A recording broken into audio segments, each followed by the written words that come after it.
Okay, guys, thanks for joining us. I'm looking forward to this one. We're going to be going through initially just talking about what we do as what we recommend as Mindful Runner. If you would just mute yourselves, guys.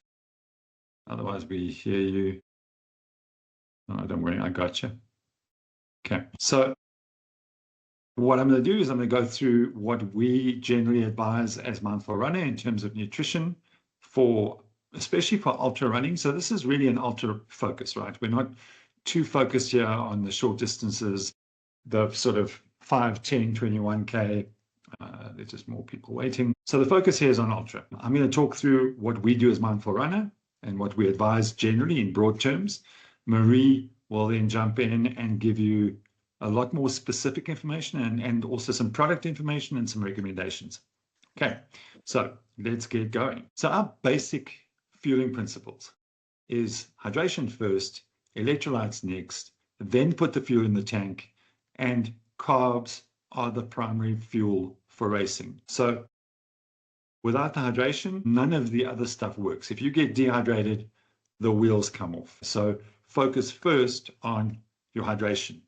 Electrolytes play a super important role in making sure the hydration gets in. And if you've got that working properly, then your fueling can be efficient and effective. And if you're going quickly, carbs are almost the only source. Okay, once you get into the longer, slower distances, you can and you probably will need to take in protein to slow down muscle breakdown. But protein is not a fuel source in that instance. You can use some fats, but again, fats are such a slow burning fuel source that unless you're running a very slow 100 miler or you're running a 200 miler, fat as a primary fuel source just isn't viable. And remember, this is our perspective as Mindful Runner coaches, right? So what are we looking at in terms of fueling up before you're racing?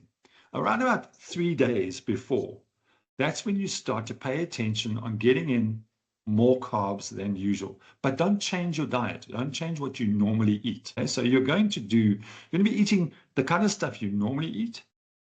You're not suddenly going to go have pasta parties. This is just an increase of the carbs that you would normally take in. And that's from about 3 days out. On race day, 3 hours, maybe as little as 2 hours, depending on what you're eating. Have a good, solid, healthy meal, low in fiber, because fiber is going to mess up your stomach. So low in fiber, rich in carbs.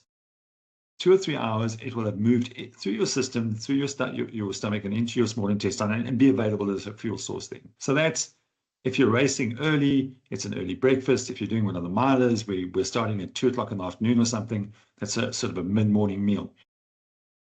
And then on an hour before your race, take down a bottle of your carb drink, whatever that is. Like the Comrades guys, for instance, what we advise them is get a buddy bottle, like a 500 ml bottle, put your drinks mix in there. You're there on the start line, you're there early anyway. You're drinking that carb drink. It's a plastic bottle, you can chuck it in a bin and you're done. And that's about an hour before, right up until when you're going to start. So you're starting fueled up, you've got hydration, you've got electrolytes in, and you've got carbs in. Once the race gets going, then we want to go liquid fueling. There are exceptions to this rule, and those are outliers, right? If you can eat a burrito during a race of 50 Ks to 200 miles, awesome, but you're an outlier then. For most of us, liquid fueling is the best way to go, okay? And that's gels, it's drinks mixes, it's chews, it's high carb bars. To cover a point yet, so often when we talk about gels, people will go, oh, but I want to go natural. Everything in these gels is natural. There's nothing unnatural in the drinks and the gels and the stuff that we use. Okay, so it is natural. What you're talking about when you say I want to go natural is you want to go whole food. And whole food takes a long time to digest in your stomach. And very often, due to blood shunting, where you're heating up, your skin has to cool down, so blood's got to go there. Your brain's got to work, your muscles have got to work. There's no blood available to digest that solid, natural food that you put into your stomach. And it just sits there and it bounces. It makes you uncomfortable, and eventually you will throw it up. It's not going to get processed. And I can tell you from experience, my own personal experience, 12 hours after eating a sandwich, it comes up in the same chunks that it went down in. It just sits there. It's not getting processed. But the gels, the drinks mixes, the stuff, the expensive stuff we're buying, that stuff is already, think of it as pre-chewed. It's available. It can get into your system quickly. It even goes into your mouth through your cheeks, through your tongue, into your bloodstream almost instantly. If you've ever seen, I have a friend who's a diabetic, and I've seen them in a diabetic coma. They are out, right? They're in a coma. You put a little bit of glucose on their gums. Within 30 seconds, the eyes open. And that's because the glucose is now into the system and the body's able to use it. So you can put it in through the mouth. If you're feeling very nauseous, you can get it in through your mouth. Solid food is only an option because your brain goes, oh, I need something in there. And if you do that, make it something small, like really small, nothing major. Our general advice on how many carbs to get into your system in an hour, and Marie will have, I'm sure, more detail on this, is between 40 and 80 grams per hour. 80 grams is the high end, okay? There is a lot of research being done at the moment in testing where Tour de France riders are getting as much as 180 grams of carbs an hour. Some of the top runners are getting at 120 grams of carbs an hour. But again, those are outliers. And unless you have trained like that, and I mean, to get to 120 grams of carbs an hour, it's going to take you 9 months of working on this to be able to get that much in. But the bottom line is, whoever gets in the most carbs wins. It is that simple, right? If you want to run strong at the end of a 100K race, at the end of a 50K race, and you can keep your carb count high, you will do well. You won't run out of energy. Hydration, our general recommendation is 350 mils to 1.2 liters, okay? And 1.2 liters, that's for the big guys. That's for me and Mornay, okay? It's not for smaller people.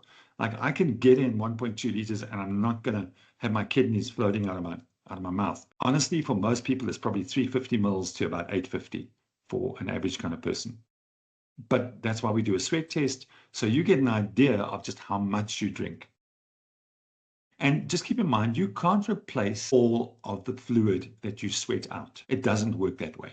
So you'll get in less. You're always like falling behind the curve. You'll get in less fluid than what you're sweating out. Electrolytes, this is a very wide area, 300 milligrams to 1,000 milligrams of sodium per hour. And then sodium being the most important. After that, the smaller ones, magnesium, and some of the smaller electrolytes are less important, but sodium is the big one. Without the electrolytes, you often can't get the fluid into your bloodstream, right? So it doesn't matter, you're drinking and drinking, you get that sloshing feeling. That's because you need more electrolytes to help get that water into your bloodstream. So that's our general recommendation. As I say, it's broad, right? Really broad. And some people will actually get in more than 1,000 milligrams. But again, those are outliers. Okay, so let's introduce you to Marie. I'm sure she'll do her own intro as well. But Marie is a mindful runner. She was the winner of the 100 miler last year, Ultra Trail Cape Town. I remember 5th, Marie. I think I'm right. Fourth. And Machuberskloof, 3rd spot there. So Marie's no stranger to 2nd. Oh, she beat Corinne that year. I've done you out by 2 places. So Marie's no stranger to the podium. She knows how to run. She's experienced at Ultra. She's a precision nutrition sponsored athlete and a very thoughtful person around what she does and how she does things. So I'm going to hand over to Marie and let her take it from here with what works for her and her perspective on how to do this properly. Okay, Marie, all yours. Okay, so yes, I think Fred has introduced me. I just want to make it clear that, I am a Precision Fuel and Hydration ambassador and sponsored athlete. I don't work for them. And also, so I'm working closely with the in-country distributor, which is Carbon Endurance. I'm not a sports nutritionist. I'm not a medical practitioner. So whatever advice or strategies I might share with you is purely my own, based on my own experience. And it's like, it does not replace the guidance given by the professionals. So just to make that clear. And then, I basically, when it comes to sports nutrition, I have run for many years without actually paying too much attention to that. I didn't have much guidance in terms of like understanding what I need for a long run. I thought it was all about the running of the race, like the running part, the physical preparation. And I knew there was something like you had to eat stuff from the aid stations, but thinking back and looking at where I am now and how I used to run, there's been a lot of like add-ons and just improvements, and it has really made a significant difference to the way I can run and also my results, because previously when I would run, I would just think that I was not trained well enough or I was unfit if I bonked at 80 Ks of a 100-kilometer race. But now if I look back and I start calculating what I was actually eating and how little I was eating and drinking, it's actually a miracle that I even made it that far, So just over the years, then I have started to understand this better. And this is the way I would explain it, to myself, to make it really simple, is that there's basically three things that is kind of important here. The one is the energy, which is basically mostly carbs. As Fred was explaining, protein maybe later on in very long efforts, but that is not as a fuel source. It is merely to help the breakdown, to reduce the breakdown of muscle. And then you have hydration, very important. That is the water, the liquids you take in, and then of course the electrolytes. And the importance of the electrolytes for me is like the way I understand it, also as Fred explained, it makes the water move. It helps to empty the gut, to get the products into your bloodstream and to the cells, because otherwise it's just going nowhere. I've often had it at the end of races where I suddenly had to pee a lot and I couldn't understand what was happening. Now I know also that that is a sign of actually not having enough electrolytes to move the fluids that you do take in. So yeah, the electrolytes, sodium is definitely the most significant part of it. The others like magnesium, calcium, all of those other components, they are important, but you don't lose that in such significant amounts. It's going to play a huge role to the functioning of your muscles and like your running performance. So we focus mostly on sodium. Also to understand like sodium, there's a difference between sodium and salt. We often refer to salt loss. You need to take in salt. Now, sodium is an important part of salt. Salt as we know it, as table salt, is basically sodium chloride. So we also lose a lot of chloride, but that's not going to affect our performance as sodium would, because sodium is the one that really makes or changes how your body is able to absorb the water or move the water. So yeah, I will talk a bit more about like different forms of like salt, how you get it into your body, like sodium combined with chloride versus sodium combined with carbonate or citrate. That can affect like the acidity in your stomach, which also makes a difference. But that's a bit of detail for later. Basically, when we look at those three components, the energy, hydration, and electrolytes, these are numbers that I try to hit: 50 to 60 grams of carbs per hour, 500 to 700 mils of water, and then 1,000 milligram of sodium per liter of water. Now, this is another thing that's important to understand, is that like you cannot just take electrolytes without the correct ratios of water, or it's not advised to do that. People can actually take in too much sodium and then not take enough water with it.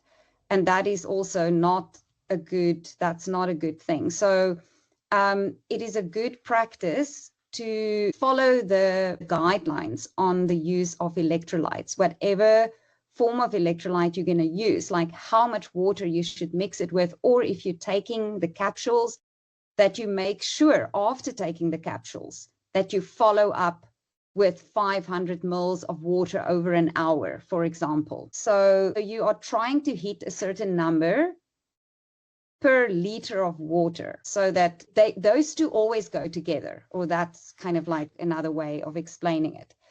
Okay, so when it then comes to, okay, you know, you need these three things. You need the carbs, you need the sodium, and you need the water or liquid. But how are you going to get this into your system? And that is like the most challenging part of running ultra races, because sometimes they refer to them as an eating contest, because it's like whoever can tolerate or take in the most food. Like that's, you know, like there's so many products to choose from. There's so many options and things. And it's really about like finding what works for you. The four things that to me is the most sort of like important factors to consider is obviously what's in the food. How much carbs can I get from this, like banana or gel or drink, or what electrolytes are in this package or whatever. And then the taste, of course. The taste is very important, because if you are going to vomit every time you try it, or you taste a certain product, there's no point, because you're not going to be able to keep it in. Cost, obviously, affordability is also something to consider. Product, the range of prices from products, and also the quality of it, like there's a big scale. So it's to find that thing that you can afford, but is also good for your body, that works for you, that tastes good. This is difficult. I mean, and we've all been struggling with, I mean, everybody who runs ultra distances will tell you that they have struggled with this. And then, of course, this is something that sometimes I think gets underestimated, the convenience of the product. Like, for example, like, how can you carry this? Sometimes you do races where there's not a lot of aid stations. You might not have crew. You want to use these products, but you have to consider whether you can actually carry.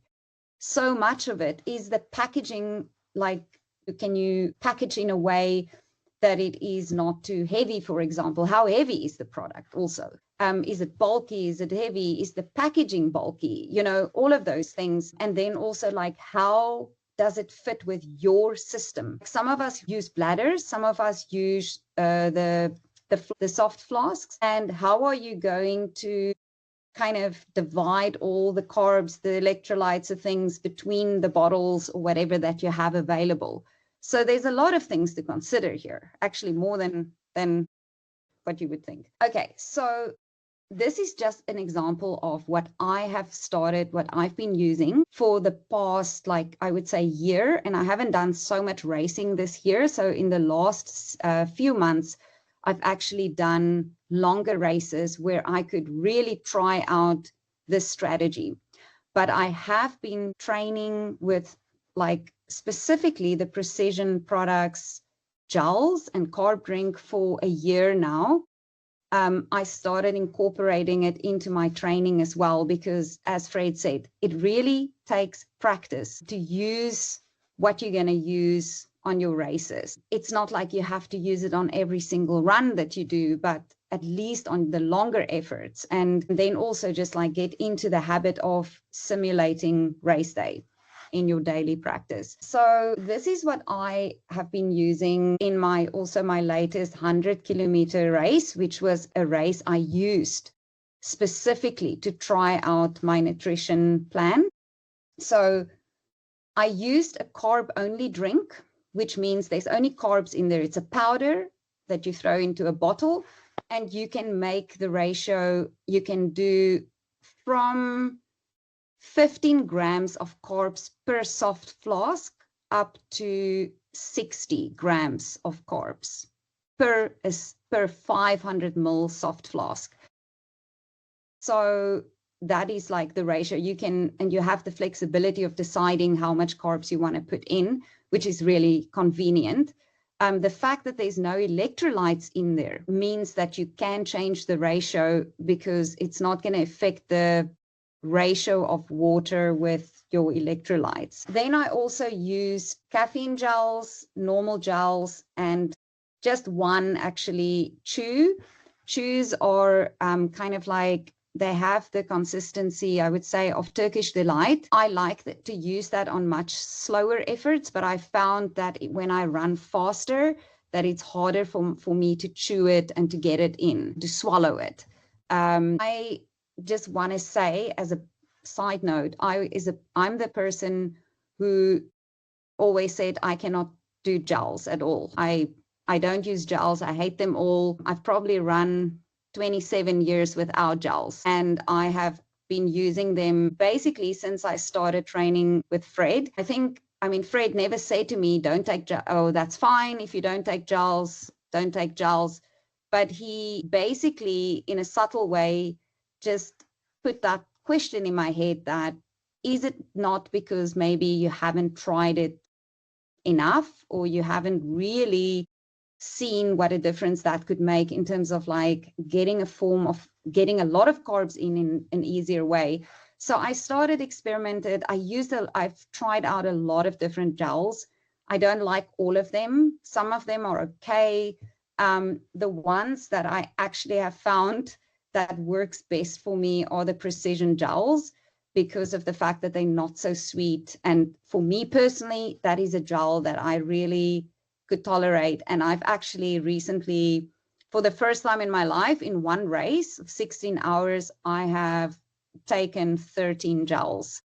And that is like an absolute like max for me. And I cannot actually believe that it worked so well. It's never fun to swallow a gel. Nobody likes swallowing a gel. So you just got to do it.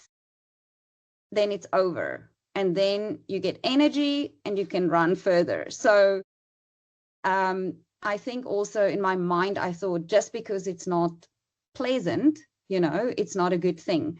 But think about it. What is pleasant to eat while you're running? Like there's nothing that's really going to be tasting that good anyway. So it's really a matter of swallowing that feeling and whatever and just get on with it. So yeah, so that is my take on gels. I also take in little bits of solid food, but it doesn't contribute, as I've seen now when I did my calculation, it doesn't contribute much to the calories or the carbs that you get in. In fact, if you're thinking of that your body has to digest that stuff, it's kind of like almost better just to take it. I was like, for the solid food I could have just taken one extra gel, and then I didn't even have to deal with that. But also, having said that, like not all people can digest gels so well. There might be people who have a sensitivity to gels. So it is something that has to be tested and trialed, and yeah. And you have to kind of find that sweet spot of how much food and gels and whatever your body can process quickly enough. Protein is just there because, as I said, that's like maybe after 8 hours in a race, you add a little bit of a protein shake or something. Then hydration. These amounts, of course, will vary based on the conditions. If it's hot, you will add more water, you will add more electrolytes. The carb drink is mixed with water, so that's a way to get in water. The electrolyte fizzy tablets, that also goes into a bottle of water, so that gives you the hydration. And then the electrolytes, also yet again 1 tablet per soft flask. And then this is another thing, electrolyte capsules. That is a handy thing to have on any race, because you can take it at any time, even when you're feeling nauseous and you really can't take much food or something solid in, or you can't drink much at that time, but you feel crampy, maybe you feel you need the sodium, then you can take the tablets, and you must just make sure that you follow it up with, say, 500 mils of water over an hour's time. So that is like almost like a top up.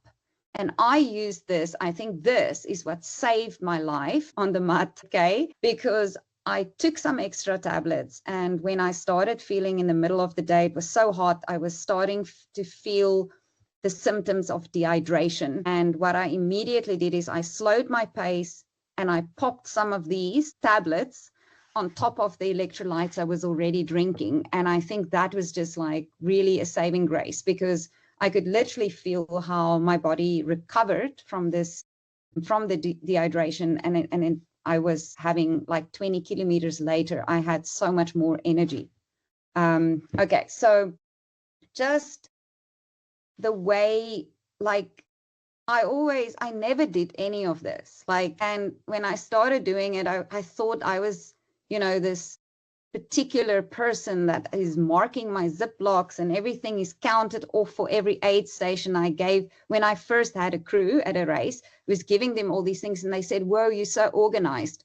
Then I saw how some of the other people do it. And I was like, I have still a lot to learn. I can get way more organized like that.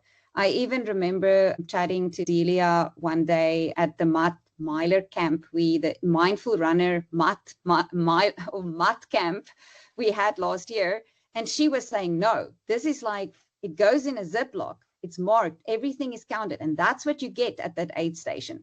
You have to empty what you were supposed to drink, and you get your bag for the next station, and you have to go with that. So then I was like, okay, I need to be even more organized. I've just basically like gotten to a point where everything is worked out. I worked out where the streams are. I work out like the times between aid stations, and then I count how much water I need.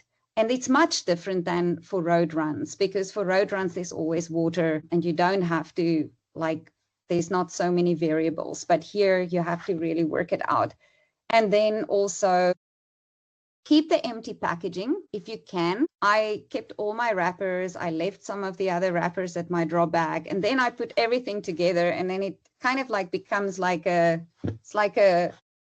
don't know, like a murder scene, evidence table of a murder scene or something.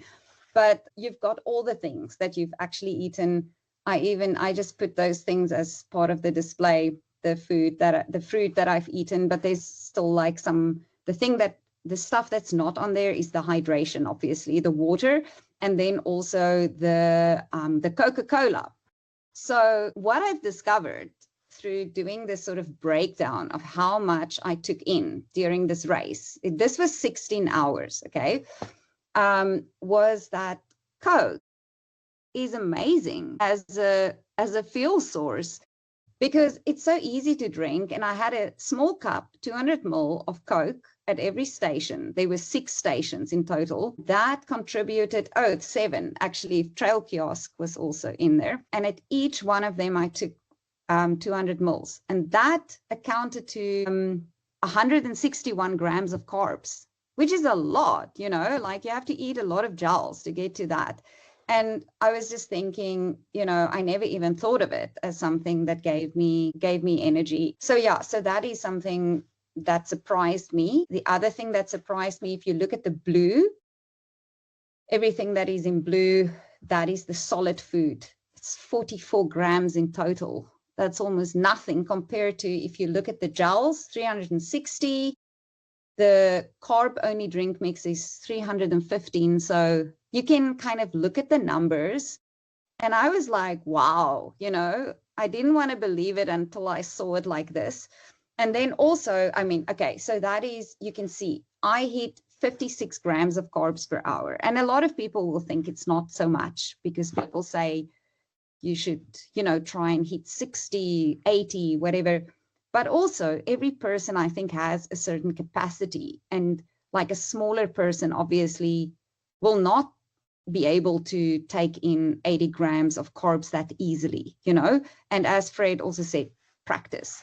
So for me, this was a personal best, 56 grams of carbs. So yeah, I was very stoked. And then also, if you look at the water intake, that's about 523 milliliters per hour. I would like to do more. To me, that's a little bit on the low side, but it's not too bad. And then my sodium intake was about 794 milligrams per liter. So, which is also quite good. Okay, so, and this is like, I mean, if you go, this is just on the Precision Fuel and Hydration website, they have this little thing you can fill in, and you can put in what race you're going to do, your weight, you know, all those sort of like details, and how hard you're going to run or plan to run. And then they give you just sort of like a generic type of recommendation of like how much carbs you need, how much sodium and fluid. And if you look at the numbers they suggested, I think I got pretty close to it. So I'm feeling quite sort of satisfied. Although I think I put in 100 kilometers. They only go up to 100K. So they don't give you the option to choose a miler, which is like, yeah, was a little interesting. Anyway, so yeah, just like what I wanted to do is just to explain more of like the options that you can use with Precision Fuel and Hydration with this specific brand. Since I've gotten to know the brand quite well, there's really thing that I like most about it is that you can really, it's very flexible. So you can kind of like use a certain thing like the carb only mix as a base, and then add in whatever you want based on how many how many electrolytes you need, or what form of electrolytes you prefer. So any of these things can also be combined. For example, the carb only mix, you can put the fizzy electrolyte tablet into the same bottle with the carb mix and make your own sort of carb and electrolyte combo. Okay, as long as you stick to the ratios that they recommend. You can also decide, like, this is what I do. I have 2 separate bottles. The one bottle has the carb drink, only carbs, and the other bottle has the electrolyte tablet. I like the fizzy tablets because that carbonation is just so good when you're running. It's the same thing as like, I love drinking sparkling water, but they mostly don't have that at aid stations.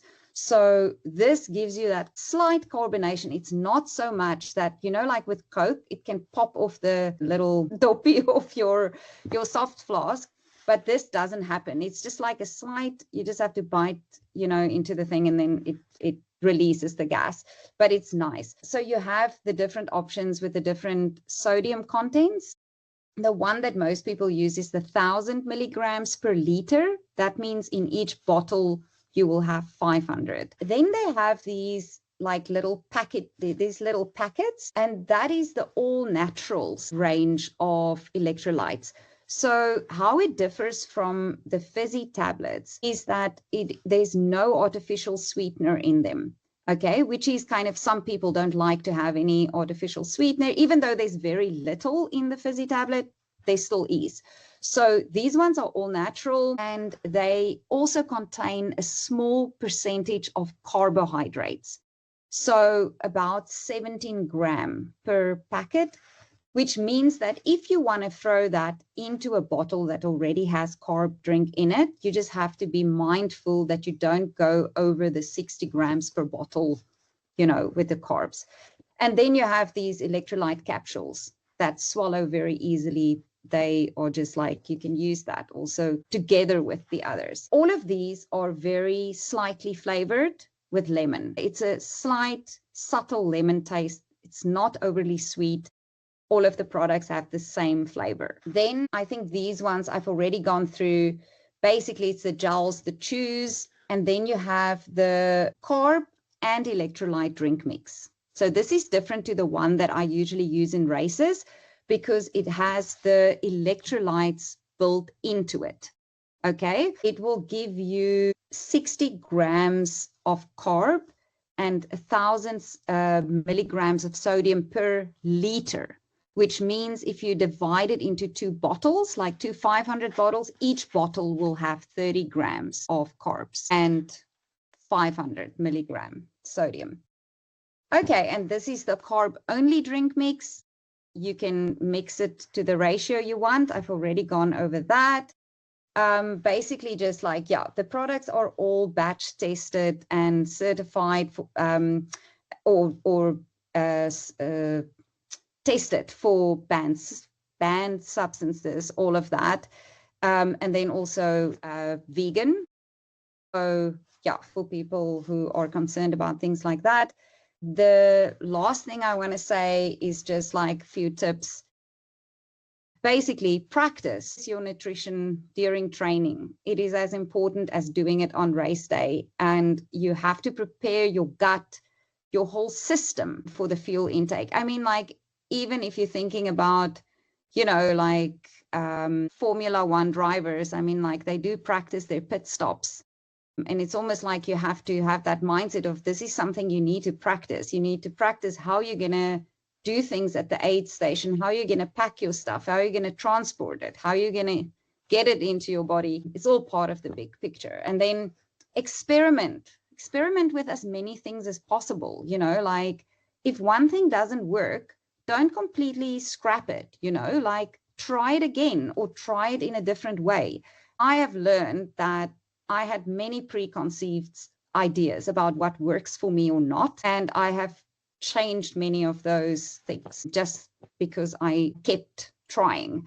And then, stay flexible because things can change from one season to the next. And what works this season for you may change. You may start doing longer, slower races, which means your nutritional needs will change. Different conditions will change what you can or cannot use.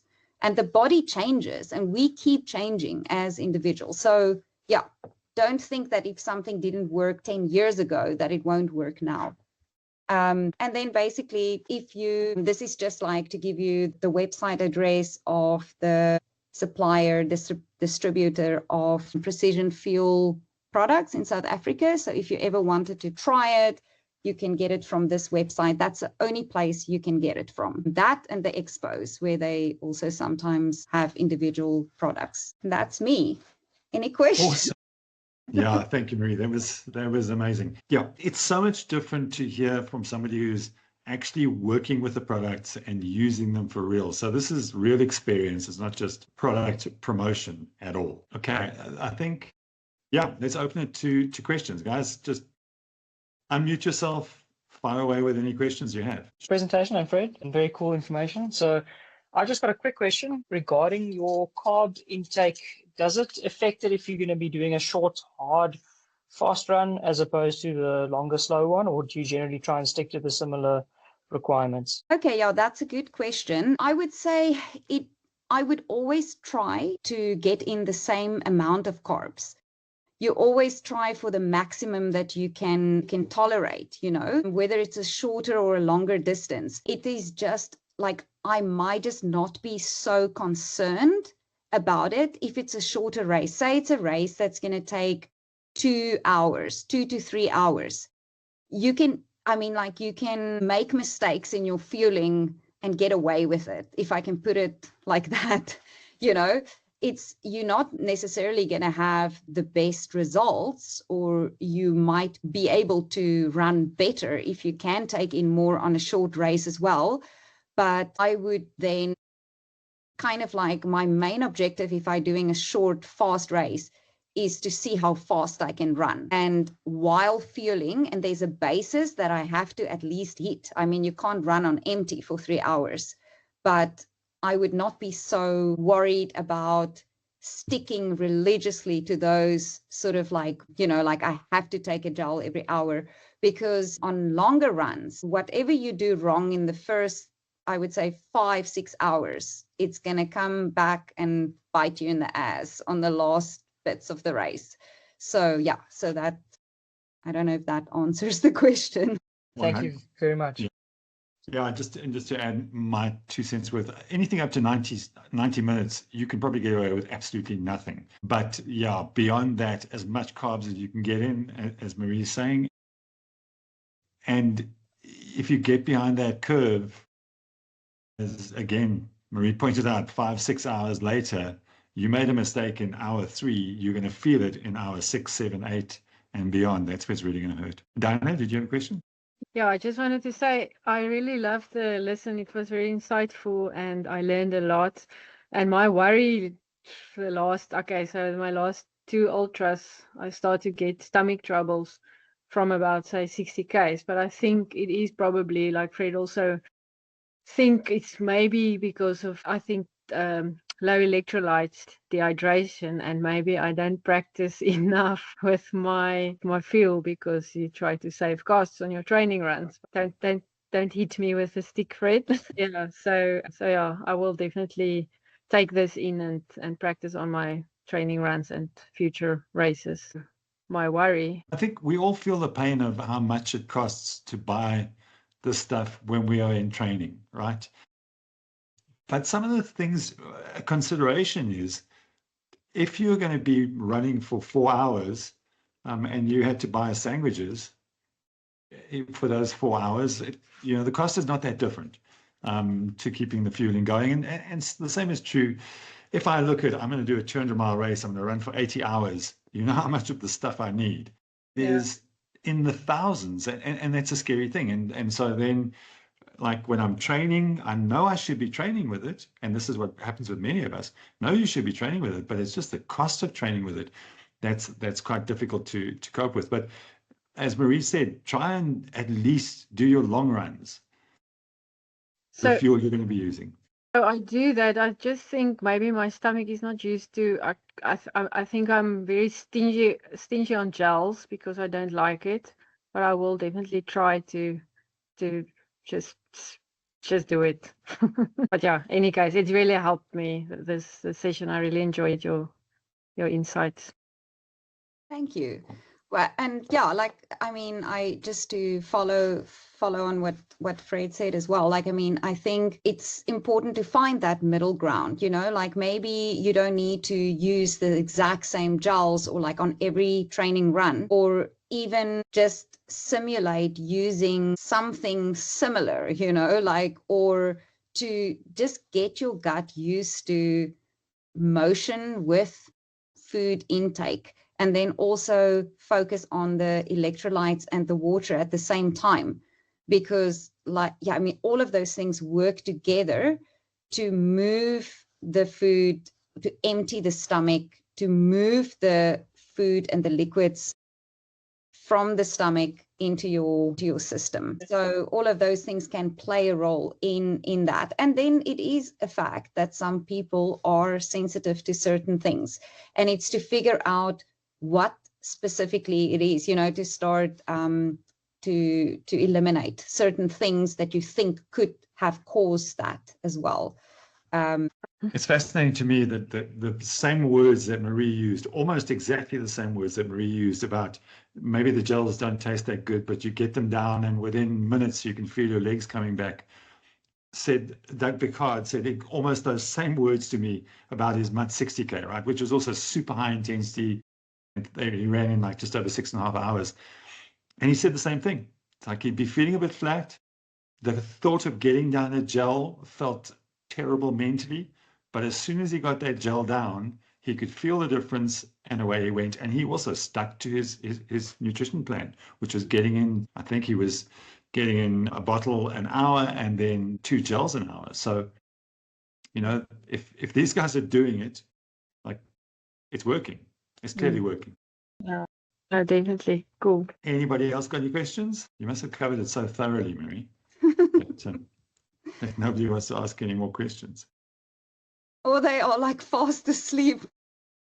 I've maybe got another question if no one else wants to fire. Maybe if I just didn't concentrate enough either. But you say that obviously this Precision's got the electrolytes only or the carb only drinks, and then you get the mixed version. So currently I'm using Tailwind, which is basically a mix of the two of them. Found that works really well for me. But just can you maybe quickly elaborate a little bit? Do you just prefer using the separate ones to give you a bit more flexibility to allow you to mix it up a bit more, or is there a specific reason to drink them together? Because I suppose if they're in 2 separate bottles, you're anyway going to be mixing them in your stomach. So is it really just a personal preference and flexibility point of view? Yes, this is an excellent question, actually, because this is something that I have been breaking my head over, especially in the past, few weeks leading up to MUT, and then also in my preparation now for UTMB to figure out how I want to do it. And I still have a bit of experimentation to do, because when I looked at the numbers on the board and I started thinking about, okay, but why don't I just like fill both bottles with carb drink and just add the electrolytes to it? Then I get like double. I think one of the considerations for me was also the carrying of the product, because it's powder.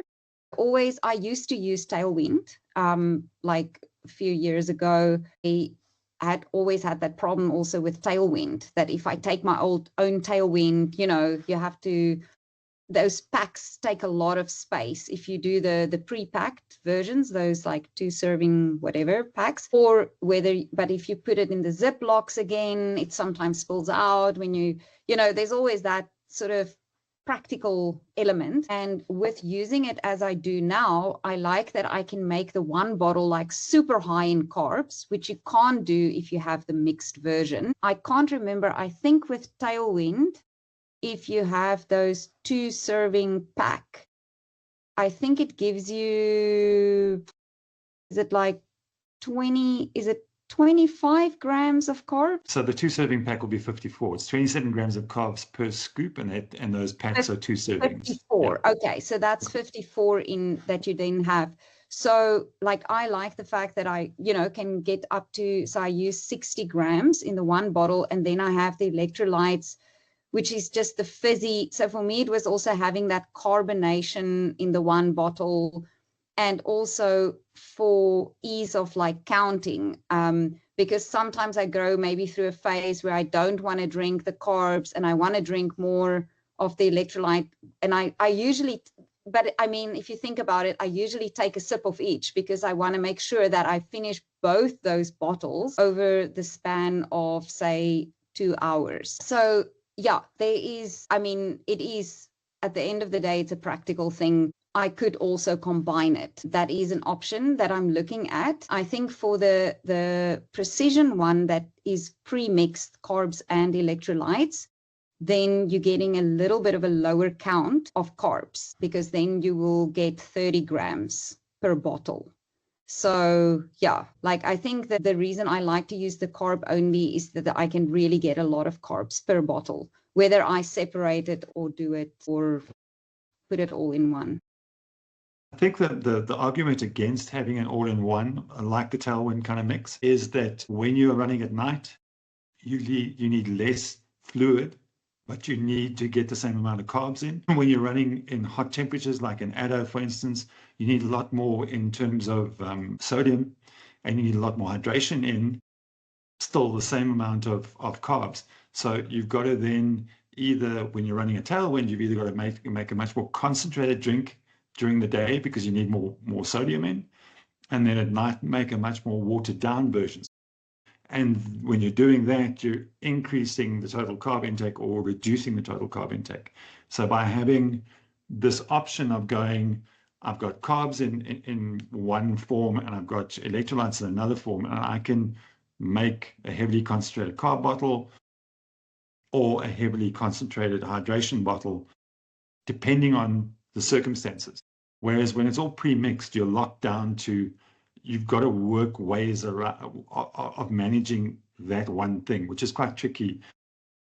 Especially, as I say, take an Addo as the radical example, where you're going from 40 degrees during the day to 5-10 degrees at night. There's massive temperature switches there. Yeah, even as I was planning what I'm going to do going forward in my planning, was that I will have a few options for the race based on where I have aid, where I have stations, like, how easy it is to, where I can drop things, what I can carry. And I'm going to have a range of options based on when it is like running in the heat, when it is running at night, that I can change it. And that's the thing I like most about being able to change the consistency of the carbs. Yeah. Because it just gives you those more options. Anybody else got any other questions? How's it, Fred? Yeah, I'm going to throw one in here. So I've kind of typically been running 21s to 42s. My hydration and nutrition has been based around shorter distances, the training, by sort of short or even long training runs, I can generally go quite light in terms of fluids. But now I'm taking on my longest run now, which is going to be 80 Ks. And I've got to figure out how am I going to carry sufficient water, because my issue, is that I'm not used to running with 2 liters of water, and the gaps between aid stations is potentially going to be 2 to 3 hours, if not probably even 4 hours between aid stations. Now, carrying the powder, i.e. for the carbs and things like that, is one thing, or making a concentrated bottle is an option. But, there's like you've mentioned, there's that balance between getting the right amount of fluid for the amount of carbs and electrolytes that you're taking in. What is the easiest? Does one run with a bladder to carry more water that you can fill up your soft flasks and be able to then top up the soft flasks that you got with electrolytes or carbs? And then the other is, do I potentially make a super concentrated bottle which you then sip from, and then have the other soft flasks as electrolytes and just pure, or just straight water just for the hydration? I don't know what the recommendation or potential suggestions around that may be. Okay, so my take on it would be, like, first of all, just when you're saying super concentrated bottle, just keep in mind that the recommendation is, like, there's always like a kind of a limit to how concentrated you should make the carbs, mix the carbs ratio to the water. Like, for example, with the Precision, I know that it's 60 grams per bottle. So you should not be going. There are products that I think that go beyond that. For example, the Morton's, I know there's the Morton's 320 drink 320. mix. I think that gives you 80, isn't it? Like, Yeah. if I'm not mistaken. So there are options to make it, like, to get up to that number. But generally, like, I think you just like running a risk if you're making a very concentrated bottle of carbs, that you're not going to get enough water in with it, that the absorption of that can actually take place properly. So I would recommend to rather just like mix it to the maximum that you can, but don't go beyond that. And then some people do use bladders. Personally, bladders don't feel very comfortable to me. I don't run like long races with bladders. I use the flask system where I have 2 flasks. And then I would have a maximum of 2 extra flasks in the back of my pack that I fill with water. You can also put them in, some packs have like pockets on the sides that slide in. It's not always so comfortable. I don't like doing it. Once again, it's not like super comfortable. It is extra weight, but you have to work it out. And if you see that you're going to go, if you know this is how much you have to drink per hour, then you work out, you're going to have 3 hours between these 2 stations. How much water do I need? And you don't have to carry it for every leg. So often, like, I would have a race and maybe there's just 2 legs of the entire race, or 1, where I have to carry extra bottles in my back. For the most part, usually, you can get far with 2 bottles between aid stations. But I know it depends a lot on the race you're doing. And I'm sure if you're doing things like Sky, which is even like where the aid stations are really like far in between you, but then there are streams where you can fill up. But a lot of people would use maybe then a bladder because you can take more. But if you do that, practice with it and figure out if it's for you or not. Yeah, and what it feels like to run with that much water. I would do it in training, or that's what I would recommend. Yeah. So just to add some stuff to what Marie's saying, we always recommend drinking from the flasks. It's fine to run with a bladder if you want to carry additional water. It can be useful. But then you just have plain water in that bladder and you refill your flasks from the bladder. It's really easy. You've got a hose, you bend over, you squeeze the end of the hose and the water pours out and you refill your flasks from there. It also makes it's much easier to monitor how much you're drinking. It's really difficult to see how much you're drinking from a bladder. Your flasks are always there and they're always visible. On the issue of a concentrate, there are a number of products that give you the option of having heavy concentrates. But I'm in agreement with Marie here. The problem with that is you don't know that you're getting enough fluid in. And remember what I said, our initial principle is hydration before everything else. Like if you get dehydrated, that is the thing that takes the longest to recover from. So make sure you're always getting your hydration right. And if you're mixing up, or if your drink is too concentrated, that is sometimes going to stop fluid from moving from your stomach or from your gut into your bloodstream because the concentration is too high in your. Yeah, I think that's it, right? Cool. And one potential trick, this is something I've been working on for a while, is a thing that's been termed cameling, right? Like a camel. When you get to an aid station, drink a full bottle before you leave that aid station. I just posted a video I think this afternoon of Doug Picard going through an aid station, and you'll see him drinking almost a full bottle in the aid station before he leaves. Okay, so that's the cameling thing. It's like if I need 1.5 liters to get from one aid station to the next, I can drink 0.5 liter at this aid station before I leave. That's just 2 bottles to carry then, as opposed to 3 bottles for this next leg. So yeah, work on that. It does make a difference as well. Yeah, cool. Thanks. Sorry, can I quickly also ask, Marie, you said you felt like you're going to dehydrate. What did you feel when you realized you're starting to dehydrate? Yeah, that is when you start, for me, like I haven't actually had serious dehydration experiences before because I usually drink enough. And at the Sleeping Beauty 65Ks, for the first time in my life, I had a really bad experience of, getting totally dehydrated to a point where I basically passed out. So I started feeling dizzy going up, and it was quite hot. I sweated a lot that day, and I knew that, but I felt so good in the first 20 Ks of the run, and it was kind of cool and misty, but I was sweating a lot because of the humidity. And I then suddenly, like at some point, I got to this aid station and I looked at my flasks and I was like, oh gosh, I've been running for 2.5 hours and I haven't had half the water I was supposed to. So once again, I realized, okay, I made a mistake.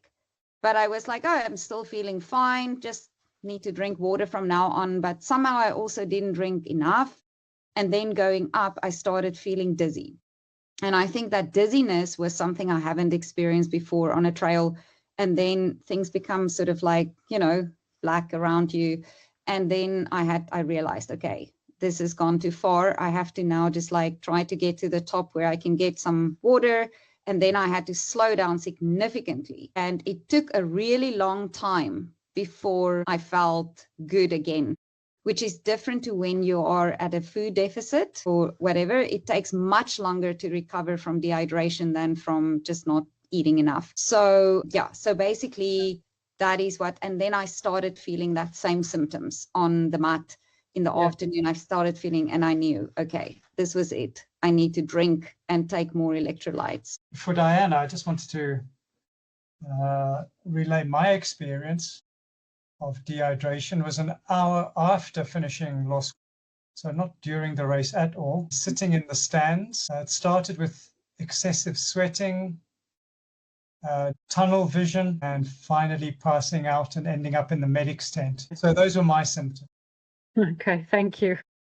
The typical symptoms of dehydration is you're going to stop sweating. So you will have been sweating a lot, and then your skin starts to get dry. And if you are at that point where you're no longer perspiring, you are in big trouble. Obviously, the color of your urine, right? We like to use the beer example, where you want your urine to look like lager, not to look like one of the dark beers. Yeah. Yeah. On like Addo, stout.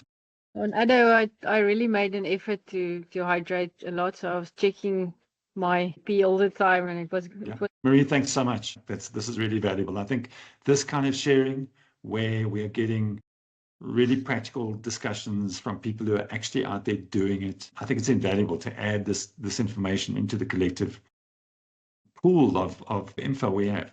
So thanks so much. Really enjoyed it. Thank you. And thanks for setting it up. Good luck to all of you. And yeah, please write some questions on the Mindful Runner group if you have any additional questions after this presentation.